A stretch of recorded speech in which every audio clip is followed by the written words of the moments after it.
Key West is a 2-square-mile coral archive, a highly compressed slab of limestone built almost entirely on maritime disaster. During the 19th century, the treacherous Florida Reef acted as a graveyard for global shipping. Navigation was so unreliable that a merchant vessel slammed into the shallow coral roughly once a week, fueling a legally regulated salvage economy known as wrecking. This industry created a grim social hierarchy. At the top, wreckmaster captains claimed the largest legal percentage of salvaged cargo to fund their Victorian mansions. At the bottom, laborers known as body hookers were tasked with retrieving corpses from the turbulent surf. The island's foundational wealth and civic infrastructure were pulled directly from the wreckage of these ships and the deaths of their crews. This tradition of extraction continued into the modern era. In 1969, treasure hunter Mel Fisher began a 16-year obsession with locating the Nuestra Señora de Atocha, a Spanish galleon lost in a 1622 hurricane. In 1985, Fisher's crew located the main cache of the wreck. They recovered over $450 million in silver bullion, gold bars, and thousands of near-mint silver pieces of 8 from the seafloor. The search exacted a heavy personal toll. 10 years before the discovery, Fisher's eldest son and daughter-in-law were killed in a tragic capsizing while hunting for the lost cargo. While searching for Spanish gold, the crew also discovered the Henrietta Marie, an English slave ship. They found 80 sets of rusted iron shackles and the ship's bronze bell, creating the world's largest collection of artifacts from an early slave vessel. Key West's history is permanently anchored by these recoveries, the surrender of both Spanish gold and the iron receipts of the transatlantic slave trade. The island's isolation forced its inhabitants to build for survival. Ernest Hemingway's Whitehead Street home features 18-inch thick native limestone walls, engineered specifically to withstand catastrophic hurricanes. Hemingway barricaded himself within this physical fortress to produce 70% of his lifetime literary output, including the only novel set in the United States. While Hemingway was away covering the Spanish Civil War, his wife Pauline spent $20,000 to blast through solid coral for a swimming pool. Museum lore says Hemingway pressed a 1934 D copper penny into the wet cement, claiming it was the last cent he had left. Just blocks away, the island's naval base served as a winter White House for Harry Truman.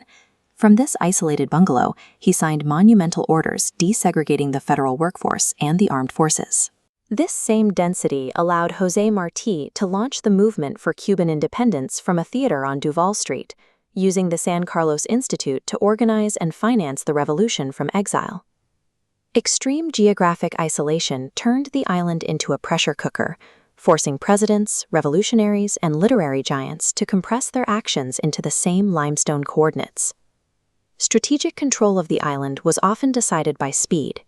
In 1861, 44 Union soldiers staged a midnight coup to secure Fort Zachary Taylor, keeping the southernmost city under federal control throughout the Civil War.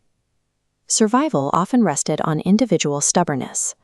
Barbara Mabridity, a 19th-century lighthouse keeper, survived a hurricane that killed 7 members of her family and continued to keep the light burning for 32 years. In 1935, a Category 5 hurricane completely destroyed Flagler's Overseas Railroad, ending the island's railway connection to the mainland. The storm killed over 400 people, including hundreds of World War I veterans, leaving the infrastructure in ruins. This environmental pressure dictates the island's relationship with the dead. Because of the high water table and porous coral rock, buried coffins would simply float away during storms.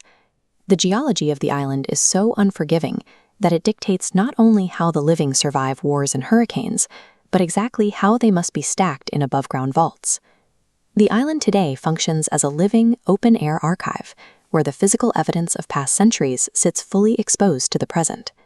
Inside a house built by a master wrecker, 28 original, hand-colored John James Audubon engravings remain on display, part of a collection saved from demolition in 1958. Massive Civil War cannons, the largest such collection in the country, sit at Fort Zachary Taylor. They were buried as mere dirt fill in the 1890s and only pulled from the earth decades later. Inside a Martello tower, Robert the Doll sits in a rotting sailor suit, surrounded by hundreds of genuine apology letters from tourists who believe they were cursed after disrespecting him. At the Botanical Garden, a collection of improvised Cuban refugee boats, powered by lawnmower engines, still holds the children's toys and religious objects left in their hulls after the crossing.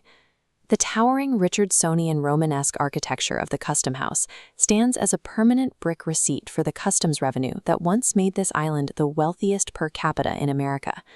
Today, Key West remains an inescapable, vertically stacked monument to over 2 centuries of American ambition, human tragedy, and ultimate survival.